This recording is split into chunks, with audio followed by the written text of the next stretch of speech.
If you're a man over 50 and you've been pouring olive oil on everything because someone told you it's heart healthy, I need you to stop for a second, because you've been doing it wrong. Not wrong like you wasted your money, wrong like you've only been getting half the benefit this entire time. Leans in slightly, lowers voice. Olive oil protects your blood vessels. It does not open them back up. And if you're a man in your 60s waking up cold, sluggish with circulation that just isn't what it used to be, protection isn't what you need right now. You need activation.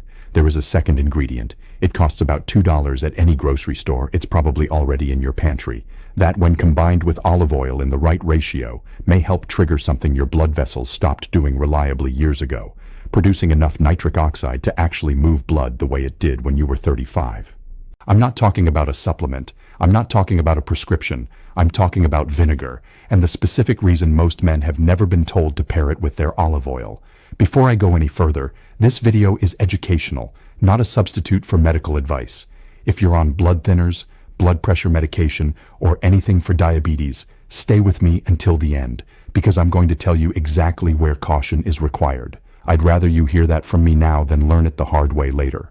By the end of this video, you'll know the exact protocol, how much, when, and how it works at the cellular level. But first, I want to talk about what's actually been happening inside your body, because I don't think anyone has explained it to you properly. Not your doctor, not the internet, not the bottle of olive oil sitting on your counter. Let me describe something to you, and you tell me if it sounds familiar. You wake up, and your hands and feet are cold, not a little chilly. Cold, like the blood just isn't getting all the way out there anymore.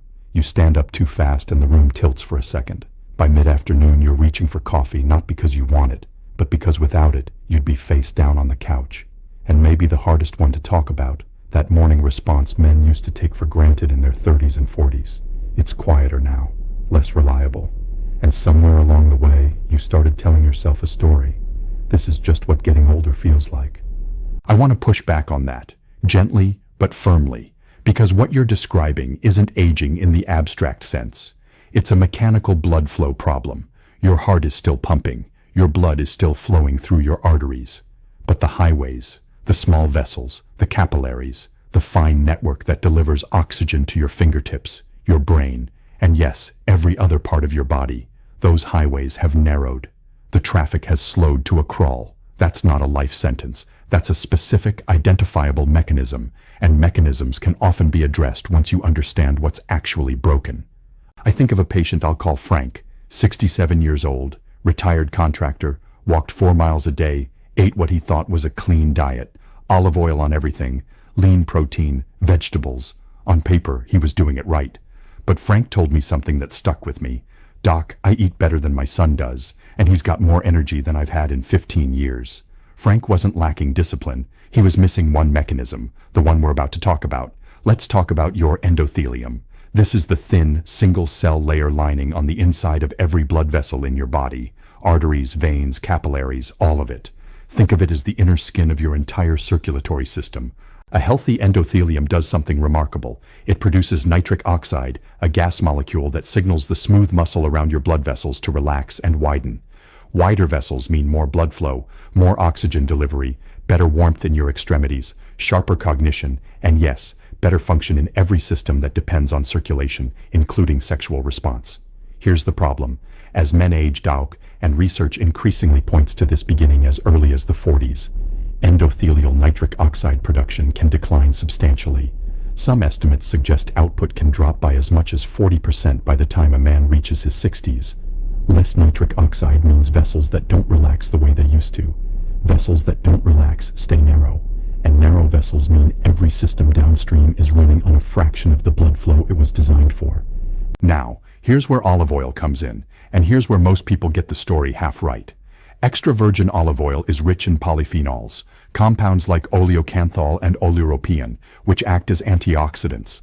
They help protect your blood vessels from oxidative damage.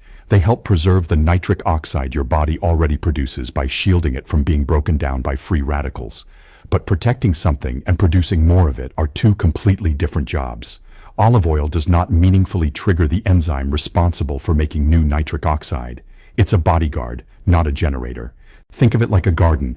Olive oil is the soil, rich, protective, full of nutrients that keep everything healthy. But soil alone doesn't make a plant grow. You need sunlight to trigger growth. In this analogy, nitric oxide is the sunlight, and for years, men have been improving their soil, eating olive oil, feeling good about it, without ever bringing in the sunlight. So what brings the sun? This is where vinegar enters the picture, and where the second half of this story finally makes sense. Vinegar, whether apple cider vinegar or red wine vinegar, contains acetic acid, and acetic acid appears to interact with an enzyme in your blood vessel lining called ENOS, or endothelial nitric oxide synthase. This is the enzyme literally responsible for manufacturing nitric oxide in the first place. Early research suggests acetic acid may help stimulate ENOS activity, essentially nudging a sluggish system back toward production. It's not magic, and it's not instant, but it appears to function like a spark plug, waking up machinery that's been idling. So if olive oil is the soil, and nitric oxide is the sunlight, vinegar is what brings the sun out from behind the clouds. It doesn't replace the soil. It doesn't replace the sunlight. It triggers the process that lets the sunlight reach the plant at all. But here's the part that I think is the most elegant piece of this, and the reason these two ingredients seem to belong together rather than as separate health trends. Once vinegar helps stimulate the production of new nitric oxide, that nitric oxide is fragile. It has a short half-life and is highly vulnerable to being destroyed by oxidative stress, the same free radicals that damage your arteries in the first place. This is exactly where olive oil's polyphenols step back in. They act as a shield, mopping up free radicals before they can degrade the nitric oxide your body just worked to produce. Vinegar creates it. Olive oil protects it. Used together, they may form something closer to a complete cycle. Generation and preservation, instead of relying on just one half of the equation. There's a secondary benefit worth mentioning too. Vinegar has been studied for its ability to blunt post-meal blood sugar spikes and may support reductions in visceral fat over time, the metabolically active fat around your organs that itself contributes to inflammation and further endothelial dysfunction. So this isn't a one-mechanism story. It's working on multiple fronts at once. Now, I know what you're thinking. All right, Dr. Thompson, how much, how often, and how exactly do I do this? Let's get specific. Here is precisely what I recommend, and how I'd walk a patient through it in my own office. First, the pre-meal vinegar tonic. Take 1 to 2 teaspoons of raw, unfiltered apple cider vinegar, or red wine vinegar if you prefer, and dissolve it into 8 ounces of water. Drink this about 15 minutes before lunch or dinner. This timing matters. It allows the acetic acid to begin its work on your system before the meal arrives, and it also helps blunt the blood sugar spike from the meal itself. Second, the daily synergy salad. This is where olive oil and vinegar work together directly. Combine 2 tablespoons of extra virgin olive oil with 1 teaspoon of vinegar as a simple dressing. I recommend building this around a base of tomatoes, avocado, and red onion. Tomatoes for lycopene, avocado for additional healthy monounsaturated fats that support absorption of the polyphenols, and red onion for quercetin, another compound associated with endothelial support. Eat this once daily, ideally with your largest meal. Now, a critical warning, and I want you to hear this clearly. Never apply vinegar directly to your skin in an attempt to absorb it faster, and never apply it undiluted anywhere on your body. Acetic acid is corrosive at full strength and can cause real burns. This protocol works through what you eat and drink, internally, not topically. I've seen well-meaning patients hurt themselves trying to shortcut a process that simply doesn't work that way. That's it. 2 simple additions to your existing routine. No supplements to buy, no complicated regimen, just timing and pairing, using what's already in your kitchen correctly for the first time. Now let's talk about what to actually expect, because I think realistic expectations are part of good medicine, not just good marketing. In the first week, many people report subtle changes first, slightly better sleep, a feeling of warmth returning to hands and feet that's been absent for years. This is often the earliest sign that peripheral circulation is responding. By weeks 2 through 4, this is typically when men report the most meaningful shift, what I'd call the return of morning circulation. Energy that feels less like caffeine dependence and more like your body waking itself up. By weeks 8 through 12, with consistency, this is where the larger picture tends to change. What many describe as a genuine shift in overall vitality, not overnight transformation, steady, compounding improvement. Now, the warnings I promised you. If you are on blood-thinning medication, warfarin for example, Vinegar in meaningful quantities can interact with how your blood clots, so talk to your physician before starting this.